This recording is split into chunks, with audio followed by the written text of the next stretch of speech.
Hello everyone, and welcome back to Earp Sister Feels. This is my episode number 10. My name is Kevin Batchelder, and on this video I'm going to be discussing Wynonna Earp, episode number 203, Gonna Getcha Good. Appreciate you all checking out these videos. It's a lot of fun. I really enjoy seeing many of you get involved and share video comments. As these videos stay out for a couple of days, down below you'll see that there is a button marked Record a Reply. So you can send in your thoughts about this particular episode or this video series that I'm doing, and we can include it in the final ones that get uploaded to YouTube. No special app needed. You can just tap on that button, record something, play it back to make sure you're comfortable with it, and then save and send it off. So it's a fun way to get the feedback from all of you Earpers, and I'm having a blast doing these episodes. Now, as I record this one on February the 23rd, I suspect many of you are well aware that we've got some very serious stuff going on in the fandom with some problems potentially about season 4 of Wynonna Earp, maybe not even happening. So if you happen to be checking out this video and you're not aware yet, by all means, go to fightforwynonna.com and you'll see our blog post. And, feel free to reach out if you have any questions, because it's very important we all get very involved in the coming days with what's going on. But we are here on this video to talk about an awesome episode of Wynonna Earp. It's funny, this one coming into it, I knew, it's a very iconic one for lots of reasons. Some of them are Earp Sister related, some of them not. But it's funny because, going into it, my memory of how much Earp Sister stuff there was different than what we actually got. We do have several, very important scenes, but I had remembered more, I thought, thinking they're in this episode. But now thinking about it and looking ahead, they're actually in a couple of the upcoming episodes. In a wonderful way, they all kind of blur together, which is why we love this particular show so much. But our first one here actually is right after the iconic cheerleading scene that I know you all know, when Wynonna comes in and kind of interrupts Nicole and Waverly. But they do have a bit of a talk there, about the broken seal that they discovered, the Waverly having been the homecoming queen and proms and all that. It's not a lengthy one, but kind of telling, because I think it's similar to a lot of the scenes we get in this episode, in that it's the two of them kind of talking about some things about how they were different, or kind of being sisters and kind of getting on each other's nerves a little bit, which is, kind of going to be building up to the big stuff that's coming. So it was interesting in that sense when I looked at my notes afterwards. The next time we have them together is back at the homestead, kind of talking about things. So this is when Wynonna is going to be going out to meet Perry and picking out some lipstick and getting Waverly's assistance there. And when Waverly's a little concerned about Wynonna and what's going on, we do get a very fun quote that I know many of us know very well. When Waverly's saying she's concerned about her, wants to make sure that it's peak Wynonna, whiskey-soaked and reckless. I mean, we got, again, T-shirts. I talk about that so often when we have these great lines. We get T-shirts with these things on it, and many of us, quote that. So great to see it here. In the next scene we have with them is at the high school. Wynonna's kind of giggling. She's discovered the whole B-Train nickname and can't kind of hold it in. But they end up talking a little bit about each other and kind of, who they've been with. Wynonna trying to be, caring with Waverly about the whole idea when she talks about doing something with Nicole, and how after what's happened with Champ, she wants her to be her own person. And, she also kind of brings up, which she doesn't know at this point, is a touch tone in terms of telling her that, no one should ever make her forget she's an Earp. Which right now for Waverly, with what she's got going on, is not something she really wants to hear. And she gives her a line about, when Wynonna stops dating psychos, then go ahead and give me some dating advice. So very much a true sister or sibling relationship here. And the two of them kind of saying things to really know how to push each other's buttons. So, some good stuff, though, to see it there. The next time we have them together is back at the homestead. Doc is there, and they're kind of talking about things and what's kind of happening as they realize all this crazy stuff happening with the demon in town. And this is the one where Perry ends up coming, knocking on the door. And, it's subtle but important, because when the three of them, they're talking, and then someone knocks on the door. I don't know if it's Perry yet. I mean, I love how Waverly grabs the shotgun. She's just so comfortable with it now to try to see what's going on. So I think to me that was still pretty important there. And I love the comment by Wynonna when Perry's like not sure how much to say, or how crazy it's going to sound. And Wynonna just says so matter-of-factly, in terms of sharing something with him, or him sharing it with them. Hey, try me. I'm Wynonna Earp, demon detective. So a good one there. And then near the very end of the episode, when they're back after they've taken care of the demon, they got it inside the trophy again. They're back at Shorty's and trying to figure out, how they're going to be able to get the demon out, to be able to get the blood that they need for Dolls' serum and all. And Wynonna ends up telling Waverly that you're the bestest. And that's the stuff I remember. That's what we're going to get a lot more of coming up in the next few episodes, especially. Not that we don't have it all season, but we're really building up some big stuff middle of the season. So definitely some good stuff in this particular episode. Like I say, looking at these episodes as I do now, strictly, or more from the focus of the Earp Sisters, it's very entertaining what I remember and what ends up being there on the rewatch. So feel free to give some comments, folks. If you just want to on Twitter, it's a good distraction now with dealing with some much bigger stuff happening with the show, but there's only so much we can do there, so we don't want folks getting too focused on the hard work and having a little fun. Hopefully these videos, I'll try to get them out a little more frequently, but naturally, as many of you know, I've been very busy putting together some campaign information and other stuff to keep us all on the same page. So appreciate you folks checking in. Having a blast doing it, and we've got lots more episodes still to cover, so hope you all take care. Hey everyone, I just wanted to jump in here quickly and speak about episode 203 and the Earp Sisters. What I love about this episode is that you really get a sense of what the two were like in high school and their differences. And, in real life, a lot of the time, two people can grow up having the same sort of traumatic experiences, but what they choose to make of their life after can be very different. And I like that you see that in Waverly and Wynonna in, the sense of they both had the same stuff happen to their family when they were younger, but they took it and created a different life for themselves. So, Wynonna kind of went more of the juvie, like the darker route, whereas Waverly did the polar opposite and was, head cheerleader, dated the high school quarterback, that sort of thing. And so I really like that you can see how it affected them now in present day and their relationship. And, 1 minute in one scene, you can see them laughing and joking about prom, and the next scene, they're sort of biting each other's heads off a little bit about their choices they've made in the past. And, Wynonna is always coming from a place of love and wanting Waverly to not have her current relationship sort of meld into what she had back then. And Waverly's kind of like, okay, but I'm making these choices, and it's my choice to make.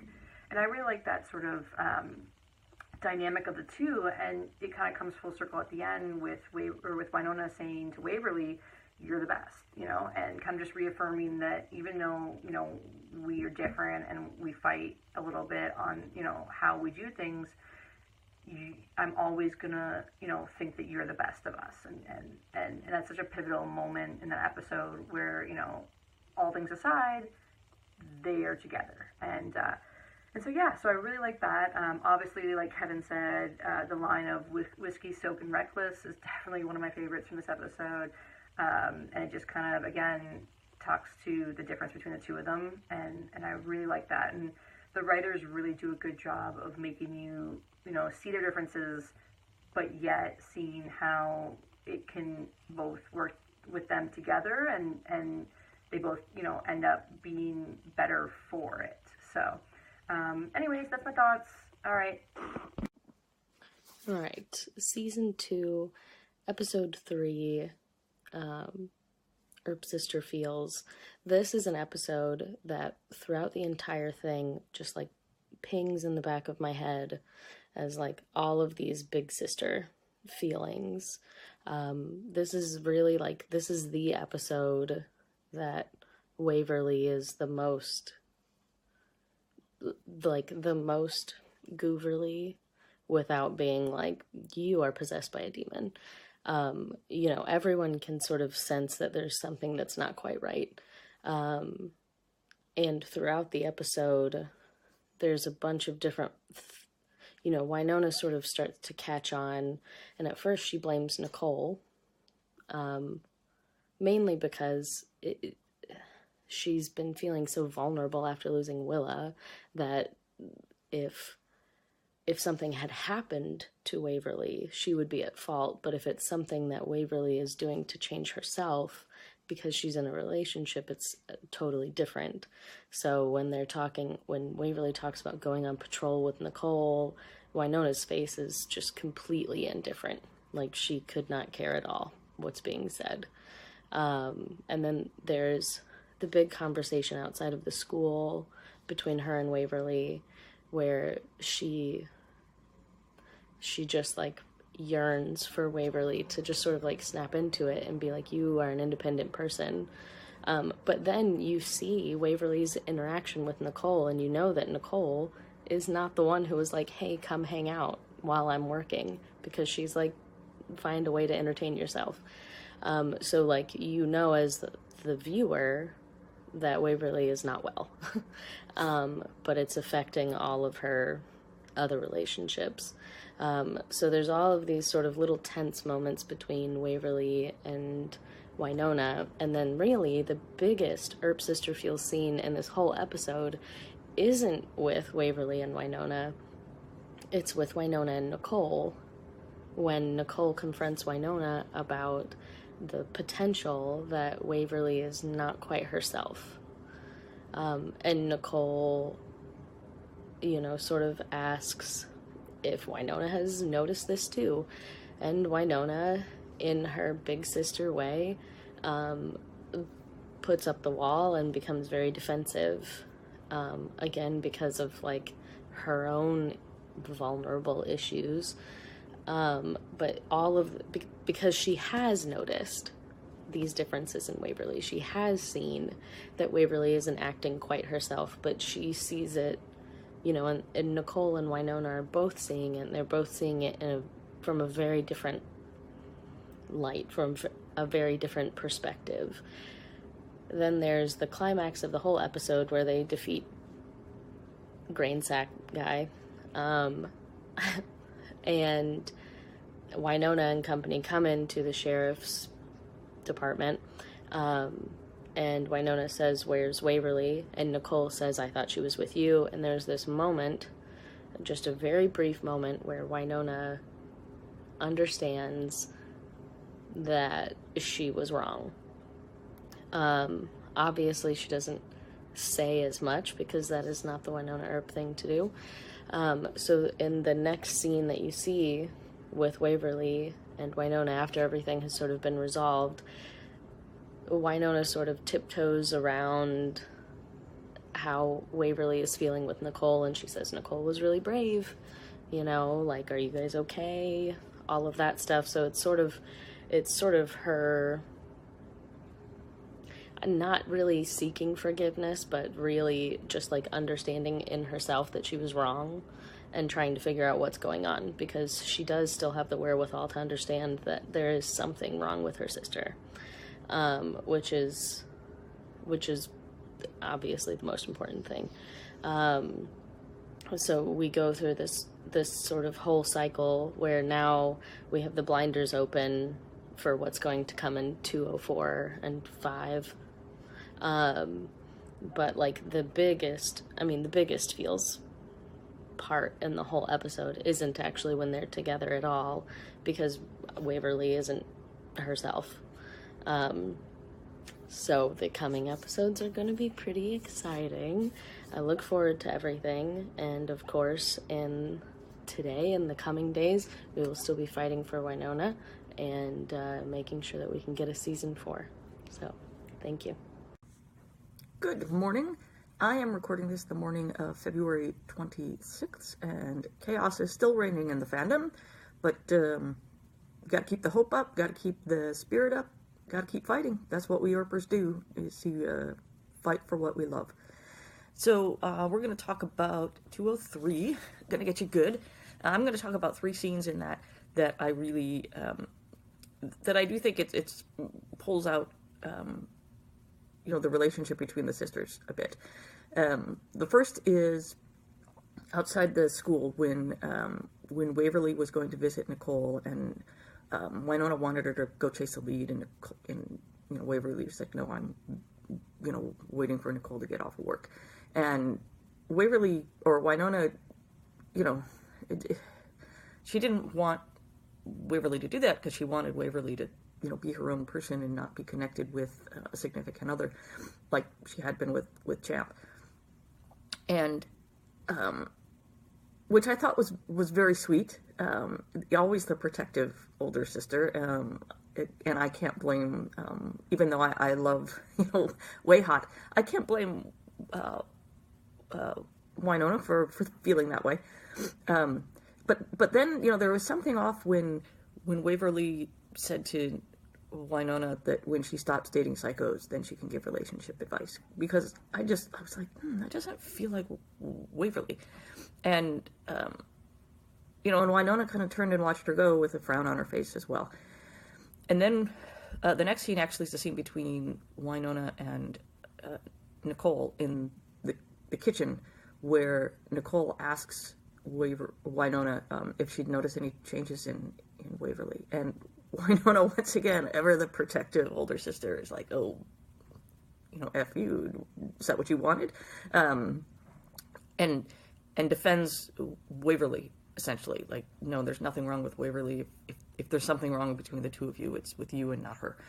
But Nicole, says that sometimes she sees that Waverly is cruel and hard, and, that struck a note with me because I thought Waverly had been a little cruel and hard in the previous scene to Wynonna. Which brings us to the very final scene of the episode when they're in the bar, and first there's that cute, Waverly calls Nicole her best baby, and Wynonna makes the fake throwing up sound again, very Wynonna, and then but as the scene comes to a close, Wynonna asks, Waverly, are you sure you're okay? Like, Wynonna really is picking up that there is something wrong with Waverly. And as much as she doesn't want anything to be wrong with Waverly, and so she's resisting any notion that there is something going on with Waverly, it does show that she's starting to pick up that there is something different, that there's something off. And I think that's wonderful, because I wouldn't have liked it if through all of this, Wynonna was just clueless the whole time, because I wanted her to be paying attention. I wanted her to see it, and she did. As much as she resisted it, and as much as she wanted to be protective and not believe anything was wrong and that her little baby sister was perfect, she was starting to see that maybe there was something off. And I think that's wonderful, and I think that's correct. And I really I enjoyed that she actually started seeing something was wrong with Waverly. I also enjoyed that because I was like, well, thank God somebody helped this poor woman, because her eyes keep getting black and she keeps eating lipstick, and that's just wrong. So I really liked that sequence of scenes there, and particularly the last one. So that's it. Looking forward to the next episode, and keeping fighting for Wynonna. Thanks, Kevin.